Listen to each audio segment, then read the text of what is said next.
नमस्कार दोस्तों, आज हम देखने वाले हैं क्लास 10 मैथ का, ठीक है, सीबीएसई बोर्ड का 2025 का, ठीक है, सब्जेक्ट मैथमेटिक्स का चैप्टर 1, ठीक है, रियल नंबर्स का केस स्टडी क्वेश्चन देखने वाले, ठीक है।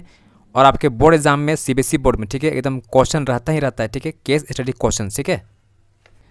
क्वेश्चन देखिए, ठीक है, to enhance the reading skills of grade 10 students the school nominates you and 2 of your friends to set up class library, ठीक है। There are 2 sections, section A and section B, ठीक है, of grade 10।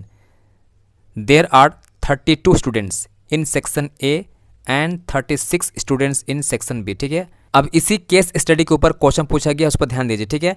What is the minimum number of books you will acquired for the class library so that they can be distributed equally among students of section A और section B, ठीक है। तो इस question को solve करने का जो concept है यहाँ पर है, ठीक है। मिनिमम नंबर पूछा गया है तो आपको क्या निकालना पड़ेगा, एलसीएम निकालना पड़ेगा, ठीक है। जो आपका स्टूडेंट दिया गया था सेक्शन ए में 32 का और सेक्शन बी जो 36 था उसका आपको निकालना पड़ेगा एलसीएम, ठीक है। तो एलसीएम निकालने का फॉर्मूला क्या है, एचसीएफ इंटू एलसीएम, ठीक है, इक्वल टू जो नंबर दिया गया था 32 इंटू 36 को मल्टीप्लाई कर देंगे, ठीक है। तो एलसीएम फाइंड करने के लिए, ठीक है, सबसे पहले क्या करेंगे, 32 का और 36 का प्राइम फैक्टर निकाल लेंगे। तो इसका आएगा 32 का टू द पावर 5, ठीक है, और 36 का आएगा to the power 2 into 3 the power 2 आएगा, ठीक है ना। तो यहाँ क्या करते हैं हम लोग, कॉमन निकालते हैं, ठीक है ना। तो आप देखो यहाँ पर जिसका पावर, ठीक है, सबसे कम होता है कॉमन फैक्टर में, ठीक है, उसी का क्या होता है एचसीएफ निकालते हैं, ठीक है। तो यहाँ देखो इसका पावर कितना 5 है, इसका पावर 2 है, ठीक है ना। तो कम किसका पावर है, इसका पावर कम है तो इसको हम लिखेंगे, ठीक है, एचसीएफ में, है ना। टू द पावर 2 हो जाएगा तो इसका हो जाएगा 4, ठीक है। तो आपका एचसीएफ निकल जाएगा कितना 4, ठीक है।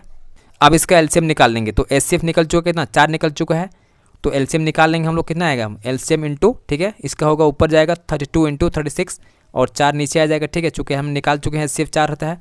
अब यहाँ से काट देंगे, कितना आएगा 4 9 36, ठीक है, 4 9 36। अब इसको 9 को मल्टीप्लाई करोगे 32 से तो आपका आएगा 288, ठीक है। तो इसका आंसर क्या आएगा 288, ठीक है ना, पहला का। सेकेंड क्वेश्चन देखिए, ठीक है, if the product of 2 positive integers is equal to the product of the HCF and LCM is true then the HCF 32 36 कितना होगा, ठीक है। अभी हम फाइंड किए थे एचसीएफ 32 का और 36 कितना होता है 4 होता है, ठीक है। इसका आंसर क्या आएगा 4, ठीक है। उसके बाद देखिए नेक्स्ट क्वेश्चन, ठीक है, 36 can be expressed as product of its prime as, ठीक है। तो अभी हम निकाल चुके थे 36 का प्राइम फैक्टराइजेशन, ठीक है ना। तो यहाँ पर आप चेक कर लीजिए, यहाँ पर चेक कीजिए, ठीक है, 2 द पावर 2, ठीक है, और 3 पावर 2 आएगा, ठीक है ना। ऑप्शन नंबर ए, ठीक है। अब आगे देखिएगा 7 into 11 into 13 into 15 plus 15 is a, ठीक है, क्या प्राइम नंबर से कॉम्पोजिट नंबर है या नाइदर प्राइम नॉर कॉम्पोजिट, ठीक है, या नन होगा, ठीक है। तो सबसे पहले समझिएगा प्राइम नंबर क्या होता है, जिसका केवल और केवल 2 फैक्टर होता है, ठीक है। एक तो उसका 1 होगा और एक वही नंबर होगा, ठीक है ना। और कॉम्पोजिट नंबर क्या होता है, जिसका मोर देन 2 फैक्टर होता है, ठीक है। जैसे मान 10 है, इसका फैक्टर क्या होगा, 1 भी होगा, 10 भी होगा, 2 भी होगा, 5 भी होगा, ठीक है ना।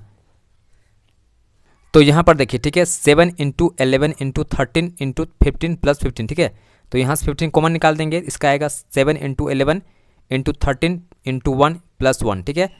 इसको मल्टीप्लाई कर दोगे और ऐड करोगे, कितना आएगा 15 इंटू 1002 आएगा, ठीक है। तो देखो 15 क्या है आपका ओड नंबर है, ठीक है, और ये आपका क्या है कॉम्पोजिट नंबर, चूँकि इसका फैक्टर 2 से ज़्यादा है, ठीक है ना, 1002 का, ठीक है। जब ओड नंबर को मल्टीप्लाई करेंगे कॉम्पोजिट से तो क्या आएगा, कॉम्पोजिट आएगा, ठीक है ना। चूँकि इसका जो फैक्टर है, ठीक है, 1002 का फैक्टर क्या है, 1 भी है, 2 भी है, 3 भी है, और जो नंबर दिया गया था 1002, ठीक, वो भी, ठीक है। तो इसका जो फैक्टर है 2 से ज़्यादा है, ठीक है, इसलिए क्या होगा, ये कॉम्पोजिट नंबर होगा, ठीक है। कौन सा नंबर, 1002, ठीक है।